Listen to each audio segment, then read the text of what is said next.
मैंने देखा है कि आजकल जर्मनी में रिवाज बन रहा है कि माँ बाप अपने बच्चों को 1 साल की उम्र में किंडरगार्टन भेज देते हैं। तो आपके ख्याल में क्या असर पड़ता है बच्चों को अगर वो इतनी छोटी उम्र में उनको सोशलाइज करवा दिया जाए? चलो 2.5 साल में भेज दो, 1 साल में ना भेजो, 2.5 साल की उम्र में भेजो। छोटी उम्र में अगर असल में तो बात यह है कि माँ बाप जो भेजते हैं वो यहाँ की यूरोप में तो इसलिए भेज देते हैं कि माँ भी और बाप भी काम कर रहे होते हैं वो बेबी केयर सेंटर में भेज देते हैं। किंडरगार्टन तो खैर नहीं कहते उसको, बेबी केयर सेंटर होते हैं वो, ठीक है। फिर वो मॉन्टेसरी में चले जाते हैं, 2.5 साल 3 साल हो तो मॉन्टेसरी में चले जाते हैं, ठीक है।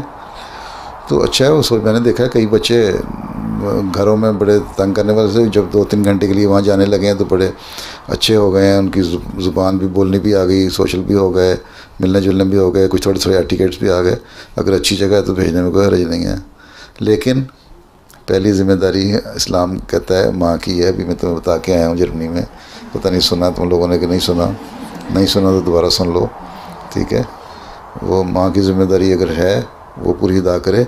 उसके बाद एक एक्स्ट्रा एड लेनी है, हेल्प, तो फिर ठीक है भेज दो 2-2.5 घंटे के लिए, कोई हर्ज नहीं, गुनाह नहीं है। कि वो काफ़ी छोटे होते हैं और काफ़ी देर तक रहते हैं, वो सिर्फ रहते हैं कि वो ठीक है 2-2.5 घंटे की रहते हैं ना, 8-9 घंटे नहीं रखना चाहिए। सिर्फ काम करने वाली माएँ छोड़ती हैं इतना लंबा अरसा। अगर माँ अपना हक अदा करने के बाद 1-2 घंटे के लिए की तरह थोड़ा सा सोशल हो जाए, बच्चों में खेल लेगा और ज़रा तवज्जो हो जाएगी और बेहतर हो जाएगा तो ठीक है। लेकिन अगर ये देखो कि वहाँ अच्छे अखलाक के बजाय बुरे अखलाक सीख रहा है तो फिर उठा लो।